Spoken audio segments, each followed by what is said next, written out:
नमस्कार, आप देख रहे हैं जनता न्यूज़ बिहार। अभी हमारी मौजूदगी सहरसा विधानसभा में। हमारे साथ कांग्रेस नेता और सहरसा विधानसभा के भावी प्रत्याशी बात करने के लिए नवीन जी। जनता न्यूज़ में सर स्वागत है आपका। थैंक यू, बहुत बहुत धन्यवाद। स्वागत तो सहरसा की वो सारी जनता जो आपके व्यूवर्स हैं, खासकर जो आपको देखते हैं, सहरसा के न्यूज़ से आप उसको अवगत कराते हैं, उन लोगों का बहुत बहुत धन्यवाद कि आप न्यूज़ से जुड़े हुए हैं, चाहे सोशल मीडिया के थ्रू हो या अदर किसी भी मीडिया के थ्रू। विधानसभा चुनाव करना चाह रहे हैं, क्या मैनिफेस्टो है? मैनिफेस्टो तो हमारा जो कांग्रेस का मैनिफेस्टो रहेगा वही रहेगा, लेकिन चूंकि मैं सहरसा से आता हूँ, कांग्रेस का मैनिफेस्टो जो कि अभी आपको अगर शहर में आप देखे होंगे तो ढेर सारे पोस्टर्स जो हमारे लगे हुए, होर्डिंग लगे हुए हैं, उसमें हर घर अधिकार जो है, जिसके थ्रू कांग्रेस पार्टी ये अनाउंस कर रही है कि जब हमारी सरकार आएगी, और वो आएगी, तो उसमें 2500 रुपये महीना जो है हर महिला को, घर के हर महिला को 25 लाख का बीमा, 200 यूनिट बिजली फ्री, उसके बाद 2 लाख का एक सहायता राशि, जिसमें जैसे कि किसी को एडमिशन कराना है बच्चों को, वैसे या शादी करवाना है बच्चियों का, वैसे सिचुएशन में 2 लाख का सहायता राशि तक दिया जाएगा। तो वो जो उनका मैनिफेस्टो जो है हमारा कांग्रेस पार्टी का है, वो तो रहेगा ही रहेगा। और मूलभूत जो सहरसा होने के नाते, सहरसा से मैं उम्मीदवार, मैं या हमारी जब कोई आप भी पार्टी, कांग्रेस पार्टी का झंडा लेके क्षेत्र में जाते हैं तो किस तरह का प्यार मिलता है? 2014 के बाद मैं अभी, क्योंकि 2014 के पहले भी मैं गया था, 2014 के बाद भी गया, और अभी जो फ़िलहाल है, जनता का प्यार जो और विश्वास जो राहुल गांधी पे है, वो अभी पूरे देश के किसी भी नेता पे नहीं है। और जिस तरीके से day by day Congress party और वहाँ उनकी जो प्रतिनिधित्व हमारे राहुल गांधी जी हैं, जो जनता के लिए जो काम कर रहे हैं, जनता से जुड़ने का काम कर रहे हैं, जनता के लिए वो जो भारत जोड़ो यात्रा, भारत जोड़ो न्याय यात्रा, पलायन रोको यात्रा, ये सारी यात्राओं में जिस तरीके से उन्होंने जनता से जुड़ने का एक काम किया, उससे साफ जाहिर होता है जब, और ये फील्ड में जाने के बाद पता चलता है कि यार मतलब लोग जो हैं किस तरीके से राहुल गांधी को चाह रहे हैं, और वो चाह रहे हैं कि राहुल गांधी जी मतलब प्रधानमंत्री बने, और जो कि वो बनते बनते रह गए। वो अभी आप देख सकते हैं, अभी सबसे ज़्यादा जो अहम मुद्दा पूरे देश में है, वो SIR जो था, उसके थ्रू राहुल जी ने जो इलेक्शन कमीशन को घेरा है, बाइज्जत प्रूफ,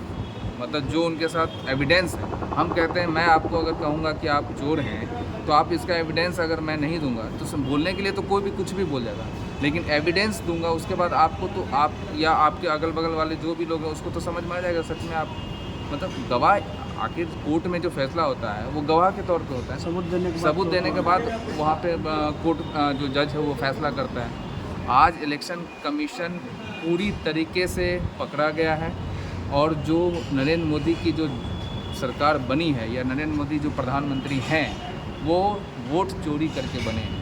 और उनको अगर थोड़ी सी भी अगर मतलब इस लोकतंत्र का सच में, जो वो अपने आए दिनों भाषण में जो कहते रहते हैं, लोकतंत्र को बचाना है, लोकतंत्र को हम मानते हैं, बचाना तो छोड़ दीजिए, लोकतंत्र को हम मानते हैं, अगर सच में वो उनके 1% भी आस्था है तो उनको तुरंत उनको अपने मतलब पद से इस्तीफा दे देना चाहिए।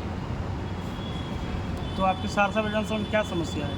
सबसे मूलभूत सभी समस्याओं में से आप देखिएगा कि आप आ रहे होंगे अगर कहीं से भी, तो सहरसा चूँकि सबसे बड़ा क्षेत्र रहा है हमारे इस कोसी और सीमांचल में, तो यहाँ रेलवे का जो आवाजाही सबसे ज़्यादा होता है। हमारा जो रेलवे गुमती भी है, तो वो सबसे बड़ा गुमती है। ऐसे सिचुएशन में रेलवे का जो आना जाना होता है, उसके वजह से जो ओवरब्रिज का ना होना, और बार बार ओवरब्रिज का पास होने के बावजूद ओवरब्रिज ना बनना,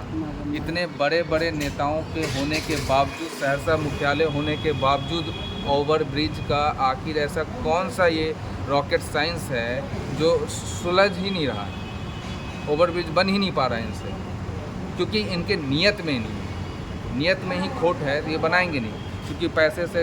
इनको मुंह बंद कर दिया जाता है, जनता की समस्याओं को इन पर ध्यान नहीं दिया जाता। पानी की समस्याएं हैं, जल जमाव की समस्याएं हैं, है ना, स्कूल्स जो हैं बच्चों के, वहाँ पे आप जाकर देखें, वहाँ स्कूल सही तरीके से उसका भवन जो है निर्मित नहीं है ना, ये नशाखोरी की समस्याएं बढ़ गई है, अपराध तो चरम सीमा पे है, जिसके बारे में आप, मुझे लगता है कि बोलना भी लगता है आजकल। अगर आपको सहरसा विधानसभा में मौका मिला, कांग्रेस की सीट के तौर पर जनता ने मौका देकर विधानसभा भेजा, तो क्या सहरसा का विकास कर पाइएगा? देखिए, मैं आपको कह रहा हूँ कि सहरसा का जो अहम बात है सहरसा से, वो सबसे बड़ी ये बात है कि सहरसा हमारा मुख्यालय है कोसी परमंडल, हमारा मतलब चेहरा है, ये आईना है। इसका विकास करना हमारा कर्तव्य है, मजबूरी नहीं है, ये हमारा कर्तव्य है। जिसके वजह से आने के जो यहाँ 13 विधानसभा सीट्स हैं जो सहरसा मुख्यालय के जो आता है कोसी परमंडल में, वो 13 विधानसभा सीट पे हमारा इसके थ्रू एक मैसेज जाएगा कि जिस तरीके से सहरसा में विकास हुआ है उससे आने वाले किसी भी विधानसभा में हम विकास करेंगे, पूरे बिहार में विकास करेंगे। और मौका मिलने की बात तो बिना मौका मिले भी हमने बहुत ऐसे मतलब काम किए हैं, छोटे छोटे जो सामाजिक काम होते हैं, चाहे वो जल जमाव की समस्या हुई है तो वहाँ ब्लीचिंग जा कर के वहाँ पे वार्ड के अंदर ब्लीचिंग्स का देना, या वहाँ पे जैसे हमारा सबसे प्रमुख त्यौहार है छठ के टाइम में मतलब जो एक बेसिक जो चीज़ होती हैं जो गरीबों को मान के चलिए कि गेहूँ चावल इस टाइप का जो चीज़ होता है उसको मुहैया कराना, मतलब जो उनको एक जैसे एम्स में अगर किसी को एडमिशन लेना है, एम्स में एडमिट होना है, अगर यहाँ से कोई गया, चूँकि हमारा सीमांचल आप देखिएगा, सहरसा देखिएगा, यहाँ सबसे ज़्यादा लोग जो हैं एम्स में मूव करते हैं। उसका पीछे सबसे बड़ा रीज़न क्या है? क्योंकि यहाँ जो बीमारियों का असर, क्योंकि लोगों को नॉलेज नहीं है कि आप किस तरीके से रहने, और जिस तरीके से यहाँ गंदगी फैली है उसके वजह से भी चूँकि उनको मतलब समस्याओं का सामना करना पड़ता है। तो प्रॉब्लम्स बहुत है, लेकिन प्रॉब्लम समस्या क्या हर अगर कांग्रेस को समस्या मौका मिलेगा तो इसका समाधान हो पाएगा शासन में? आप अगर ओवरब्रिज की बात कर रहे हैं जी, तो ओवरब्रिज बिल्कुल होगा। देखिए मैं आपको बताएं, ओवरब्रिज जरूरी नहीं है कि हम इस पूरे मार्केट को तोड़ करके ही ले जाते हैं तभी ओवरब्रिज। मेरा आपका क्या कहना है, मेरा या कोई भी जो आप भी चूँकि सहरसा से होंगे या आपके दोस्त सहरसा से सहरसा आते होंगे, आप कितना शर्मिंदगी महसूस करते हैं उस टाइम अगर वो कहता होगा कि चलो थोड़ा सहरसा घुमा दो, सहरसा में कुछ ऐसी चीज़ है जहाँ ले चलो, आपको लगता होगा कौन सा ऐसा जगह हम ले जाएं? कुछ है ही नहीं सहरसा में, इन्होंने कुछ छोड़ा ही नहीं है। ये जो राजनीतिक पार्टियां हैं जो मतलब पहले से काबिज हैं, एनडीए सरकार है ना, भाजपा और जदयू की सरकार है, जो यहाँ पे आप सोचिए भाजपा के विधायक हैं, जदयू के सांसद हैं। अगर हम कहते हैं अगर सच में आपके नियत में खोट नहीं था, आप इतने ही सच्चे